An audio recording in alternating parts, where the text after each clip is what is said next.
एक छोटी सी गिलहरी के आगे त्रिलोकपति भगवान राम नतमस्तक क्यों हो गए? आखिर उस नन्ही सी जान ने ऐसा क्या कर दिया कि हनुमान जी और पूरी वानर सेना देखती रह गई? जानने के लिए सुनिए ये कथा। जब समुद्र तट पर राम सेतु का काम चल रहा था तो बड़े बड़े वानर और रीछ विशाल पर्वत उठा उठा कर ला रहे थे। चारों तरफ जय श्री राम का उद्घोष गूंज रहा था। नल और नील पत्थरों को पानी में तैरा रहे थे। गर्मी और पसीने के बाद भी किसी वानर को थकान नहीं थी। सबके मन में बस एक ही धुन थी, लंका पहुंचना है। उसी भीड़ भाड़ और शोर के बीच एक नन्ही सी गिलहरी भी थी। शरीर मुश्किल से एक हथेली जितना, पर मन में राम जी के लिए सेवा का भाव कूट कूट कर भरा था। वो देख रही थी कि सब प्रभु के लिए बड़े बड़े पहाड़ ला रहे हैं। उसने सोचा, मेरा शरीर छोटा है तो क्या हुआ, मैं पत्थर नहीं उठा सकती तो क्या सेवा नहीं करूंगी? गिलहरी ने एक युक्ति निकाली। वो दौड़कर समुद्र के पानी में जाती, डुबकी लगाती और अपने रोएदार शरीर को पूरा भिगो लेती। फिर वहां से भागकर सूखी रेत यानी बालू में आती और उसमें लोट लगाने लगती। गीले शरीर पर ढेर सारी रेत चिपक जाती। फिर वो फुर्र से दौड़कर पुल पर जाती और दो पत्थरों के बीच की दरार में जाकर जोर जोर से अपना शरीर झाड़ देती। वो फिर भागती, फिर पानी में भीगती, फिर रेत में लोटती और फिर पुल पर जाकर रेत झाड़ देती। वो ये काम पूरी ताकत और भक्ति से कर रही थी। उसे लग रहा था कि मैं भी सेतु बना रही हूँ। तभी एक महाकाय वानर जो अपने कंधे पर बहुत भारी चट्टान लेकर आ रहा था, उसे गुस्सा आ गया। वो गरजा, अरे ओ गिलहरी, हट जा रास्ते से, दिखाई नहीं देता यहाँ कितना बड़ा काम चल रहा है? हमारे पैरों के नीचे आकर कुचली जाएगी, भाग यहाँ से। गिलहरी सहम गई।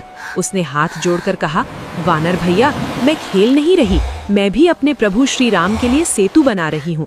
पत्थरों के बीच जो दरारें हैं उन्हें इस रेत से भर रही हूँ ताकि पुल मजबूत बने। ये सुनकर वहां खड़े वानर जोर जोर से हंसने लगे। एक वानर बोला, देखो भाई देखो, ये पिद्दीस गिलहरी राम सेतु बनाएगी। अरे पगली, जितनी धूल तू दिन भर में लाती है उतनी तो हम एक फूंक में उड़ा दें। जा, अपनी जान मत गवा, ये बलवानों का काम है। गिलहरी की आंखों में आंसू आ गए। वो बोली, भैया, मेरी शक्ति इतनी ही है, मैं पर्वत नहीं उठा सकती, पर जितना मुझसे हो सकता है मैं उतना तो करूंगी ना। वानर को अपनी ताकत का घमंड था। उसे एक छोटे जीव का तर्क अच्छा नहीं लगा। गुस्से में आकर उस वानर ने कहा, बहुत बोलती है, चल हट। और उस वानर ने जोर से अपने पैर से गिलहरी को ठोकर मार दी। गिलहरी एक गेंद की तरह हवा में उछली। वो बहुत छोटी थी। उसे लगा कि अब वो पत्थरों पर गिरेगी और मर जाएगी। उसने आंखें बंद कर ली और मुंह से निकला, हे राम। लेकिन वो जमीन पर नहीं गिरी, वो गिरी कोमल मखमली हाथों में। जब उसने डरते डरते आंखें खोली तो देखा कि वो किसी जमीन पर नहीं बल्कि साक्षात प्रभु श्री राम की हथेली पर बैठी है। राम जी उसे बड़े प्यार से निहार रहे थे। वानर और हनुमान जी सब सन्न रह गए। सबने काम रोक दिया। वानर डर के मारे कांपने लगे कि अब राम जी क्या कहेंगे। राम जी ने उस वानर की ओर देखा जिसने ठोकर मारी थी। राम जी की आंखों में एक आंसू था। आखिर राम जी उस वानर को क्या सजा देंगे और इस गिलहरी का वो क्या करेंगे? प्रभु श्री राम ने उस नन्ही सी जान को अपनी हथेली पर बिठा रखा था। गिलहरी अभी भी डर से थर थर कांप रही थी और उसकी छोटी छोटी आंखों से आंसू बह रहे थे। राम जी ने अपनी उंगली से बड़ी कोमलता से उसके आंसू पोंछे। उनके स्पर्श में ऐसा जादू था कि गिलहरी का सारा डर एक पल में गायब हो गया। उधर पूरी वानर सेना में सन्नाटा पसरा था। हनुमान, सुग्रीव, अंगद, जामवंत सब सिर झुकाए खड़े थे। वो वानर जिसने गिलहरी को पैर मारा था, वो तो डर के मारे पसीने से लथपथ हो गया था। उसे लगा कि आज तो प्रभु मुझे श्राप दे देंगे। तभी राम जी ने अपनी गंभीर और शांत आवाज में उस वानर को बुलाया, वानर राज, जरा आगे आइए। वानर कांपते हुए कदमों से आगे आया और राम जी के चरणों में गिर पड़ा। क्षमा प्रभु, मुझसे अनजाने में अपराध हो गया। राम जी ने उसे उठाया और पूछा, तुम्हें लगता है कि ये गिलहरी छोटी है? इसका कोई महत्व नहीं है। तुम्हें अपनी शक्ति का अहंकार है। वानर चुप रहा। राम जी ने उंगली उठाकर समुद्र पर बन रहे सेतु की ओर इशारा किया और बोले, जरा ध्यान से देखो उस सेतु को। तुम लोगों ने जो बड़े बड़े पर्वत लाकर खड़े किए हैं वो ऊबड़ खाबड़ हैं। दो चट्टानों के बीच में बड़ी बड़ी दरारें और खाली जगह रह गई हैं। अगर वो जगह खाली रह जाती तो ये पुल कभी मजबूत नहीं बनता। चढ़ते वक्त तुम्हारे पैर फंस सकते थे, पुल हिल सकता था। सभी वानर ध्यान से सेतु को देखने लगे। राम जी ने आगे कहा, इस नन्ही गिलहरी को देखो, ये अपनी क्षमता भर धूल लेकर गई और उन दरारों को भर दिया। इसके द्वारा लाई गई रेत ने उन पत्थरों को आपस में कसकर जोड़ दिया है। जैसे ईंटों को जोड़ने के लिए सीमेंट चाहिए, वैसे ही तुम्हारे इन पर्वतों को जोड़ने के लिए इसकी ये धूल अनिवार्य थी। राम जी की आंखों में करुणा और सम्मान था। उन्होंने कहा, हे वानर, तुम बलवान हो। ईश्वर ने तुम्हें पर्वत उठाने की शक्ति दी तो तुमने पर्वत उठाए। इसमें तुम्हारा क्या बड़प्पन, वो तो तुम्हारी प्रकृति है। लेकिन इस नन्ही सी जान के पास केवल इतनी सी शक्ति थी और इसने अपनी पूरी शक्ति, अपना सर्वस्व मेरे काम में लगा दिया। शक्ति के हिसाब से इसका योगदान छोटा हो सकता है, पर समर्पण यानी डेडिकेशन के हिसाब से इसका योगदान हनुमान और तुम्हारे योगदान से रत्ती भर भी कम नहीं है। ये सुनकर उस वानर की आंखों से पश्चाताप के आंसू बहने लगे। पूरी वानर सेना को आज एक बहुत बड़ी सीख मिल गई थी कि भगवान काम नहीं, भाव देखते हैं। राम जी ने फिर इस नन्ही गिलहरी को अपनी आंखों के सामने किया। गिलहरी बड़े प्रेम से उन्हें निहार रही थी। राम जी का हृदय भर आया।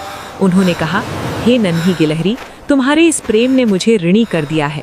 मैं तुम्हारे इस उपकार को कभी नहीं भूलूंगा। और फिर प्रभु श्री राम ने अपना दाहिना हाथ उठाया। वो इस नन्ही गिलहरी को एक ऐसा उपहार देने जा रहे थे जो आज तक सृष्टि में किसी को नहीं मिला था। वानर एकटक देख रहे थे कि अब प्रभु क्या करेंगे। क्या वो इसे कोई वरदान देंगे? आखिर राम जी ने अपना हाथ उस नन्ही गिलहरी की पीठ की तरफ बढ़ाया। प्रभु श्री राम का हाथ धीरे धीरे उस नन्ही गिलहरी की ओर बढ़ा। पूरी वानर सेना सांस रोककर खड़ी थी। वातावरण में एक दिव्य शांति छा गई थी। राम जी ने बड़े ही प्रेम और वात्सल्य से अपनी 3 उंगलियां उस गिलहरी की पीठ पर रखीं और फिर सिर से लेकर पूंछ तक बड़े प्यार से अपनी उंगलियां उसकी कोमल पीठ पर फेरी, उसे सहलाया। और उसी क्षण एक अद्भुत चमत्कार हुआ। जैसे ही राम जी की उंगलियां उसकी पीठ से हटी, वहां पर 3 सुंदर रेखाएं उभर आईं। प्रभु राम की 3 उंगलियों के निशान हमेशा हमेशा के लिए उस गिलहरी की पीठ पर अंकित हो गए। सफेद और काले रंग की वो 3 धारियां चमकने लगी। वानर ये देखकर हैरान रह गए। राम जी ने मुस्कुराते हुए कहा, हे नन्ही भक्त, आज से ये निशान तुम्हारी पहचान होंगी। जब भी कोई तुम्हारी पीठ पर इन 3 रेखाओं को देखेगा, उसे याद आएगा कि भक्ति का मोल शरीर की ताकत से नहीं बल्कि हृदय के प्रेम से होता है।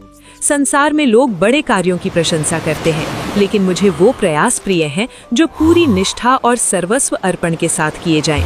तुम मेरी सबसे प्रिय हो। गिलहरी प्रभु के स्पर्श को पाकर धन्य हो गई। उसे ऐसा लगा जैसे उसे तीनों लोकों का सुख मिल गया हो। वो राम जी की हथेली पर खुशी से नाचने लगी। उधर वानर राज, जिन्होंने उसे ठोकर मारी थी, वो आगे आए और हाथ जोड़कर बोले, हे नन्ही बहन, मुझे क्षमा कर दो।